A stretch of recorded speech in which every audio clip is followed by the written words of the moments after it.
child left behind, said daddy next in line. Flesh should attain it, yeah, I say it for the second time. Reppin' time, R.I.P. J. Pesci. Head cap, any move Kane. Yo, y'all know what it is, man. Welcome back to the Hoop Nerd Podcast. We do apologize. I apologize, man. We haven't done this in a while, man. Just had a lot of things going on as far as professionally, business-wise. Was in the middle of closing out our basketball season. So, a lot of things transpired where I couldn't get back to the consistency level that I wanted to. So I do apologize for those who've been reaching out to me about when I'm dropping another podcast, when another podcast coming.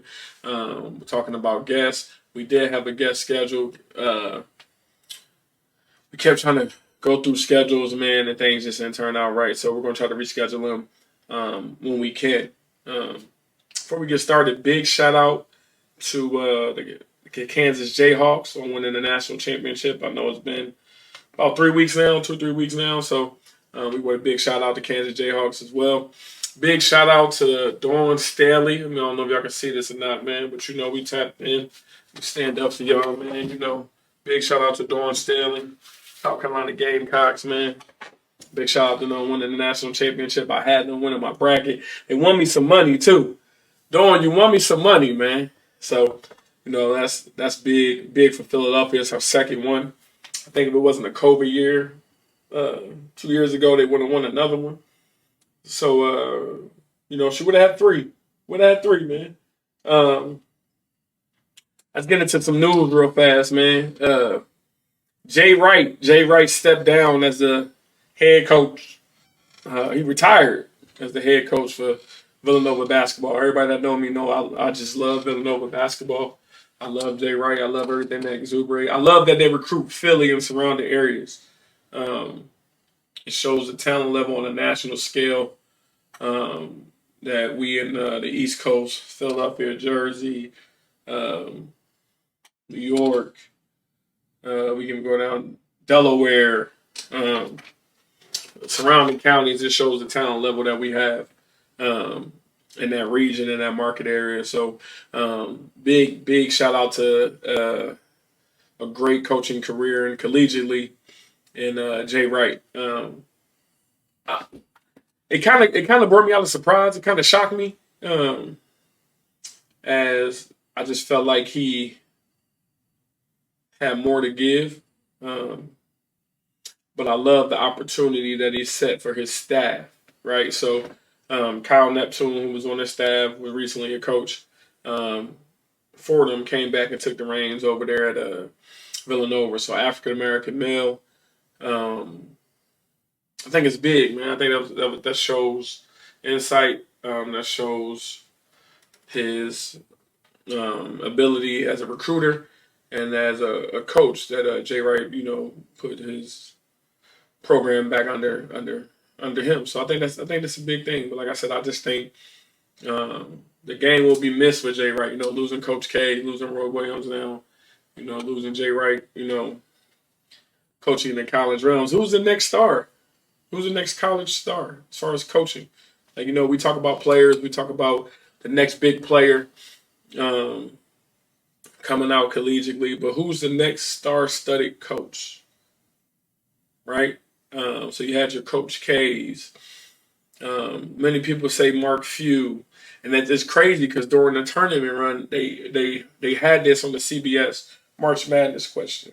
And I thought it was ironic. This was before Jay Wright retired. And they said, well, who's going to be that next star-studded coach? Who's going to be that next coach to take the program by the reins and say, you know what, we're next. We're going to win next. So I'm interested to see who that's going to be.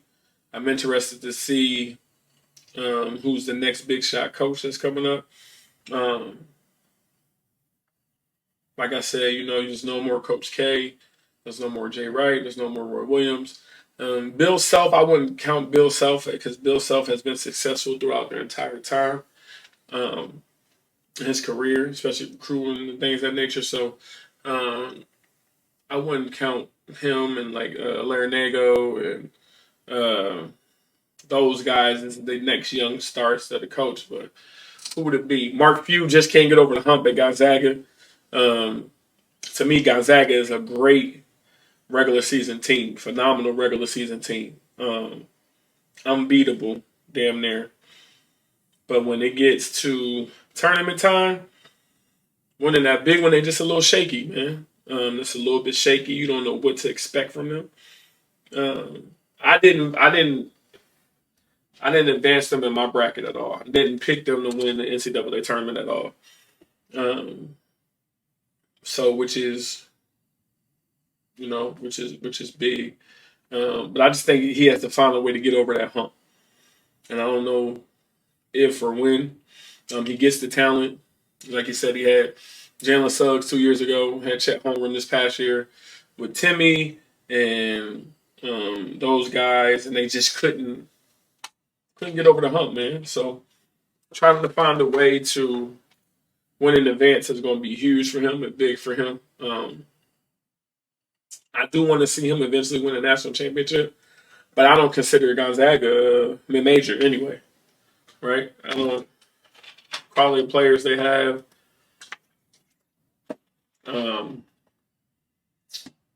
the conference wise, we probably we could probably say they're mid-major, but as far as resume and strength of schedule and um, recruitment, they're more like a Power Five school to me, you know. So I don't know if we can necessarily put them in as um, mid-major, but I definitely would like to see them be successful. I definitely would like to see them advance and potentially win a national championship. Like I said, Mark Few's a good guy. Um, so yeah, that's big. Um, Tap in. So as far as women's basketball, like I said, I'm just getting all this out before we get to our topic today. Dawn Staley, two-time national championship coach, um, is the epitome of be yourself when it comes to this coaching game. Like she is definitely the epitome of I'm gonna be me and I'm gonna do me.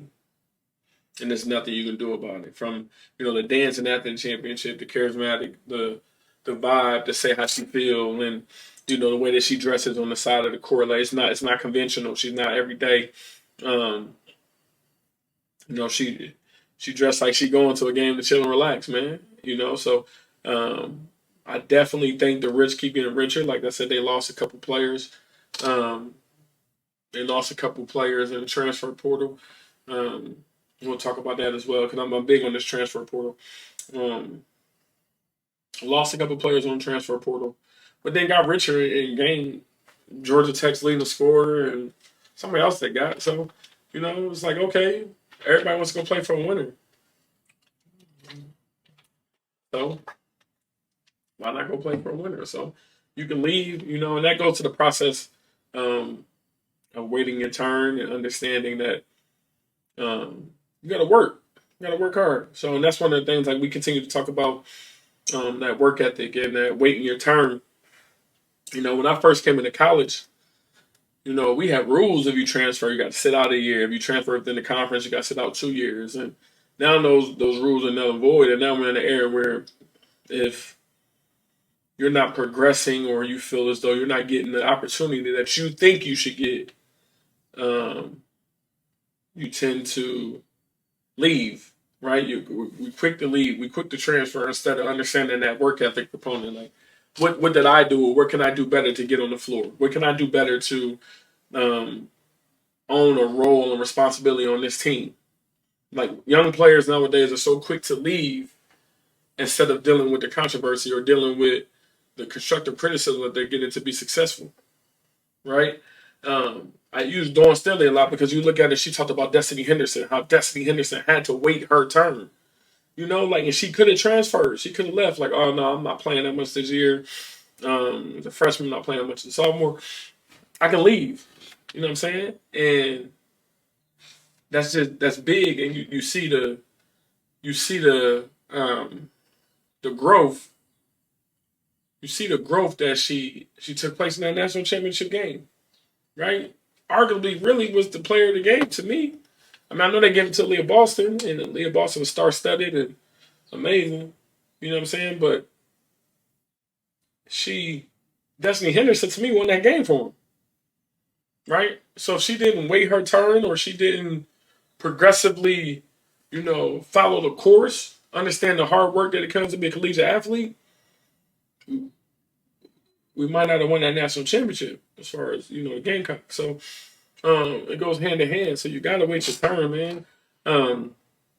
It's the second year in a row the transfer portal is out of control, right? All because guys are scared of the work. I use the example I tell people all the time. Like almost everybody that's in Division I basketball, okay, was the man first, second, third, depending on what school you went to, option was the man at their school. Right? Now you're transitioning to college where you got 19, 20, 20-year-olds, 22-year-olds, and they got to make a living out of this shit. Right? So you can't just come in expecting to have everything given to you because everything was given to you when you was in high school. It's a different realm. Right? So we got to understand work, man. Dudes is leaving jobs. Dudes is leaving schools thinking the grass is greener. And a lot of guys are stuck in that transfer portal. It's over 1,400 dudes in the transfer portal. And it ain't that many scholarships out there. It's not. Dudes think the grass is greener on the other side and wind up transferring down. Not up, they wind up transferring down. All because you feel as though the grass is greener on the other side. Work. Get better. Work on your game. Build trust from the coaches to put you in the game. Right? You got to understand that. That's not nothing that a coach can control. We can only control the effort that you put in. Right? And you look at how it goes from those kids that transfer from multiple high schools. When things don't go right, are going to tend to transfer to multiple collegiate universities.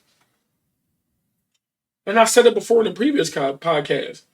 What do you do when you transfer and the same result happens?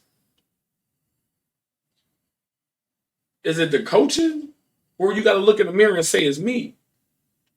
I'm not putting the work in to be successful. I'm not putting the work in for this coach to trust to put me in the game.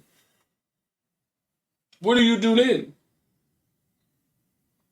And that's the thing about it. Like, that's what we gotta understand. We gotta understand that it takes hard work to be a collegiate athlete. It's hard work. It's not easy. What's the saying? If it's easy, everybody can do it. It takes hard work to sit there and say, you know what? I want to be a Division I player. I want to play. So the thing about it is we all start off by saying, hey, I want to be a Division I player. I want to play Division I basketball. Right? But do I put the work in to play Division I basketball?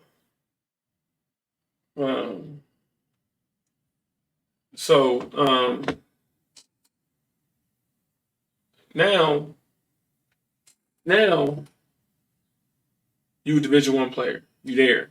Right? So I done made it. I done did it. I done did my goal. Now, is your goal just to play Division I basketball? Or is your goal to say, you know what?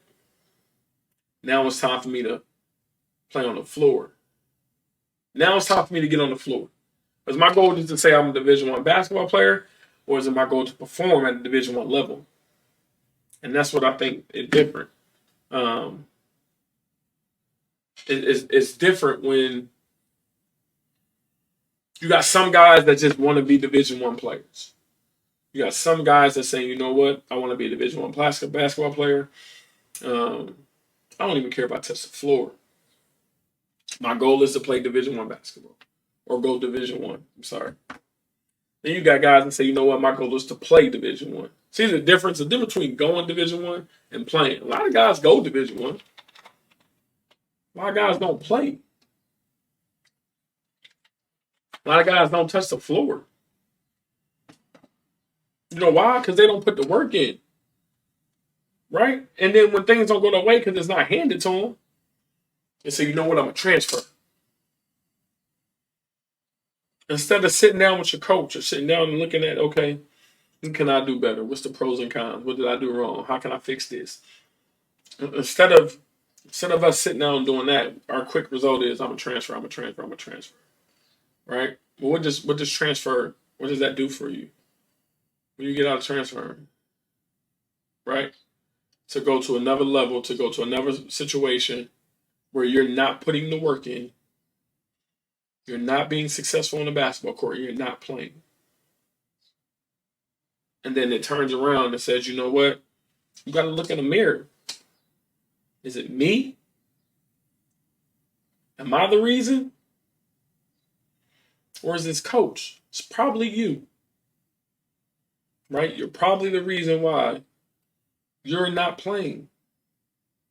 It's not the coach. In certain situations, certain situations it may be. Certain situations may be the coach. Coach may be the reason why you're not playing. Right? But me as a coach, when you get to high school, college, my job on the line. So I'm gonna put the best players that are gonna be the best position to win. I ain't about to sit here and do buddy ball, and I'm not about to do that, right? Because my job is on the line, my livelihood is on the line, my credibility is on the line. So if that's what I want to do to be successful, a coach is going to play you if you put yourself in position to be played. If you don't put yourself in position to be played, he's not going to play you. You're right. You're not going to touch the floor, right? But you got to show the work. You got to show and prove, right? I know how many dudes came in that coaches tried to recruit over me. Every year, a coach tried to recruit somebody better than you. The goal is to recruit over you, right? And it's not to recruit over you in a sense because I don't trust you. It's because as you go out, I got to get more talent coming in, right? So I have to get somebody to push you to be successful. If I can't get nobody to push you to be successful, my program is shot. Or if you're not performing, I got to have somebody behind you to perform. Like that's just how it works, right? That's how recruiting works. So each day I have to go in with the mindset is, how can I get better? What can I do to get better? What can I do to get on the floor? What can I do to perform? Right? All those are things that you control. Nobody else controls your efforts, your energy, your enthusiasm. Nobody else controls that. You control that. So when you decide to, get up in the morning, 5 a.m., run, jog, shoot jump shots, work on ball handling, work on things that expand your game, that's a choice to be better. If you decide not to put in the extra work or put in the off-season work, then shit, ain't nothing nobody else can do. Nothing nobody else can say. Like I said, you control that. You control your energy, your effort, your enthusiasm, your work ethic. Those are all things that you can control to be successful. Us as coaches, collegiately, high school, cannot control that. Right? I can't control your motor. Right? That's something you gotta want to. Right? So guys to transfer them because of the simple fact that either A, they can't cut it, B, they feel like they need a better opportunity, or C, I'm not putting the work in to be successful or I'll beat the person that's in front of me. Because the opportunity was good for you when you first signed there. Now I understand coaching changes, if a coach leaves or a coach retires and things of that nature. Truly get that. All right. But when you go on your visits and you speak to these coaches and you vet these coaches in these different universities, you're looking at, I'm gonna be honest with you, a lot of these young athletes aren't looking at the campus. They're looking at the females and they're looking at, you know what? So this might be the best opportunity for me to get on the floor. When you first signed somewhere, what should you think?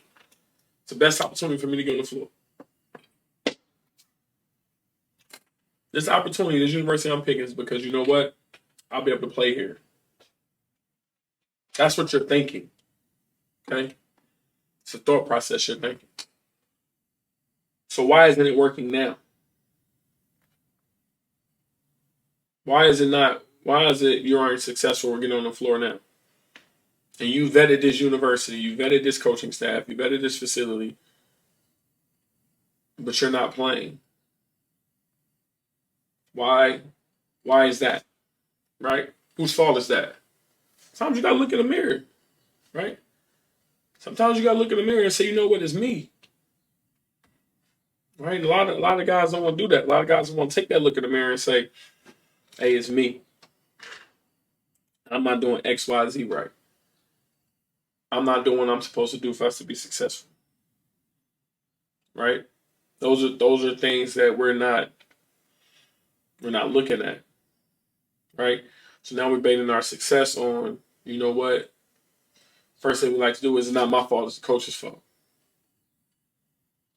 Whoa. It wasn't my fault when you signed here. It wasn't my fault when you decided to sign that national letter of intent.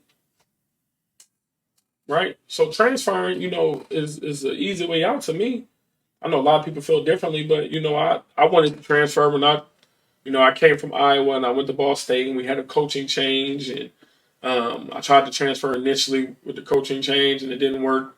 Tried to transfer after my first year. And the rules were different back then. Rules were way different back then. I would have had to sit out a year. Right? Like, no, nowadays these guys can just transfer with no repercussion. So that's why it's so easy to do because now you can transfer and everything is cool. You ain't got to sit out. You don't got to wait half semester. You can throw it right into the fire.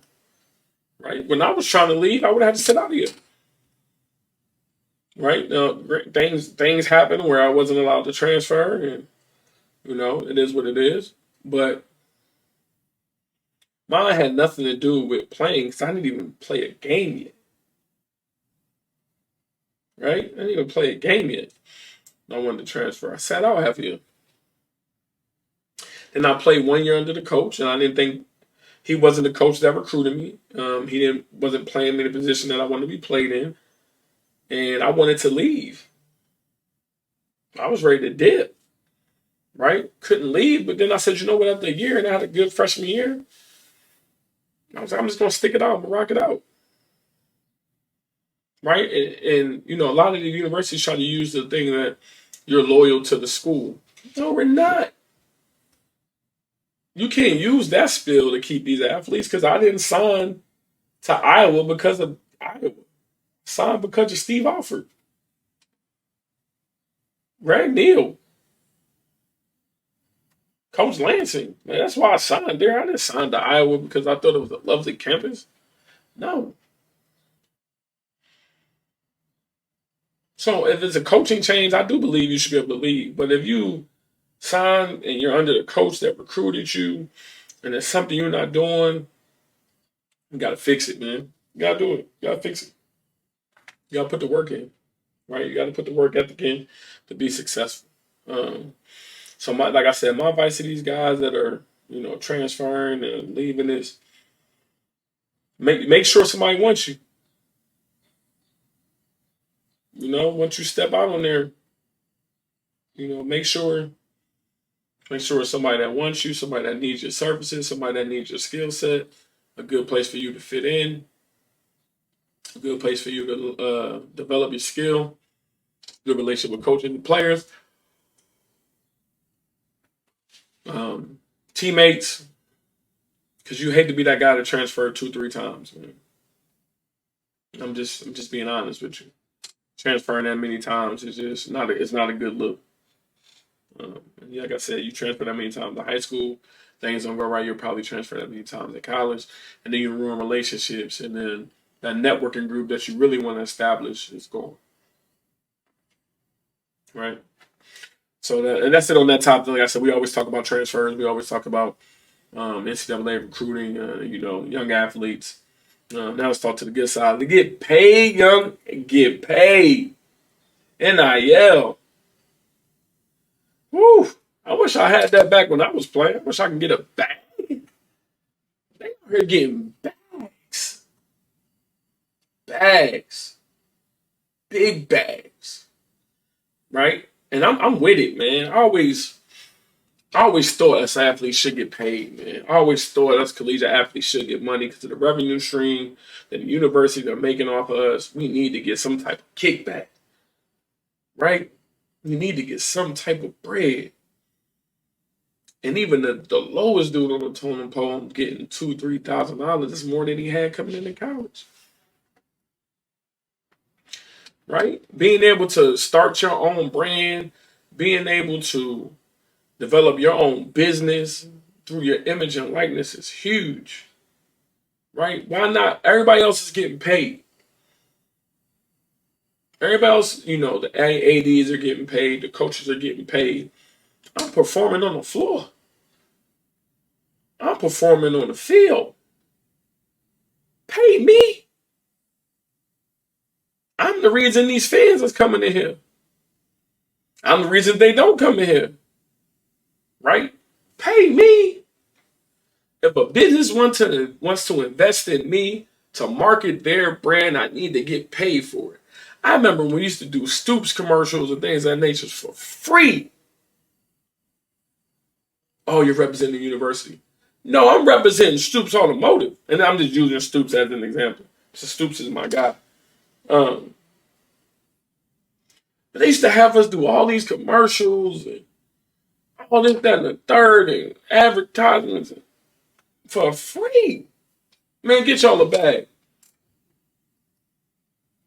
Get y'all a bag. But I just want these young athletes to know the position that they in. Like, you're in a 10 times better position financially coming out of college or even in college than even back in my era and before me are dealing with. If we got a bag, shoot, we had to do it quietly or we was losing eligibility. We was losing eligibility. Let you give me a bag for wearing a t-shirt of yours. Oh, Malik took money. Malik took money. Suspended for a year. Right? So yeah, I'm big on this NIL. I'm big on getting this bag. I'm big on young athletes getting this bag. I'm big on student athletes getting this bag. But make sure we do it the right way. It's my thing, man. Make sure we understand that. We got to get that 1090, which is that independent contractor. Make sure you can get your taxes taken out. You do your taxes yourself. Hire an accountant. Make sure you do everything the right way because they're banking on you guys messing this money up. So just as much as you can get this bag, you can also go into debt, right? Because young athletes aren't used to having things, but you're not used to having nothing. You get something, spin, right? But we don't immediately understand. Uncle Sam needed a cut, right? So just make sure, man. Just make sure. Please make sure you're doing it the right way. And that's just it for me. I don't really got too much to say on that topic. Like I said, I'm excited about guys getting paid. I'm excited about young ladies getting paid for their services. I'm excited about the money being made. I'm excited about the opportunities being made for these young athletes to garner revenue while they're in school. Because I used to use it there. I couldn't work when I was in college being an athlete. I couldn't get a job. How was I going to get a job when I was going to work 2 hours a day? Ain't nothing. Right? It's a waste of my time, a waste of their time. But having to have the opportunity to market because of your skill set, being able to use your image and likeness for brands to promote on your social media page and still get a revenue stream from it is huge for me, right? So, and that's also teaching life skills, that's teaching marketing skills, that's teaching social skills. So these bags aren't just, okay, I'm paying these young athletes money. I'm also teaching them life skills and social skills and advertisement skills to be successful. Right? I'm also building up their brand and building up their own business for generational wealth. Right? And these are some things that in the hood we don't have an opportunity to all the time. Right? We don't have an opportunity to garner these relationships or have an opportunity to get this skill set because it's not afforded. It's not afforded to us in the urban communities, especially in the African American communities. We don't have the opportunity all the time. Right? So being able to use your skill set to be successful and use your skill set and your brand, which is your own brand. You're not branding anybody else. You are your own brand, right? So having this opportunity to own your own brand and own your own skill set to be successful. And it's big because these are some things that we don't have the opportunity to as growing up. All of us, not all of us. You know what I'm saying? It's like I said, get paid, get that bread, get that money, get that mugger, whatever you call it. Get that money. Just make sure you do it wisely, man. Make sure we invest in our money. That's not so quick to spend on these brands and quick to spend on things that we truly don't need. Right? These are wants. Right? Develop your own brand. Develop your own clothing line. Develop your own Bitcoin. Develop your own I don't know, whatever you want to do. Develop that yourself.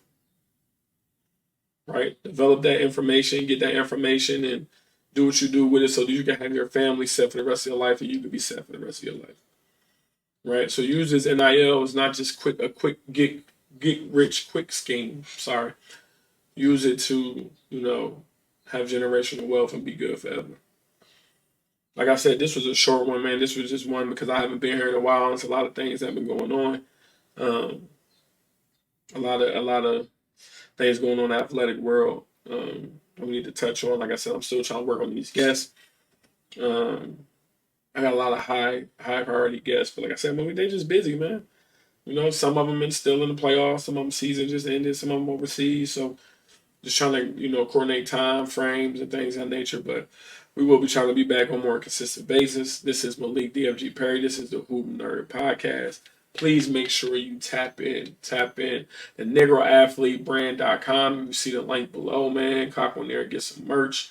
Because like I said, man, the merch help us produce more of the podcast. So once again, thank you guys for joining into the Hoop Nerd Podcast. Again, I do apologize for not being around a lot, but I definitely will be doing better. As my school year is winding down and my commitments are winding down. So once again, thank you very much. Tap into the Hoop Nerd Podcast. Tap into the NegroAthleteBrand.com to get all your merch.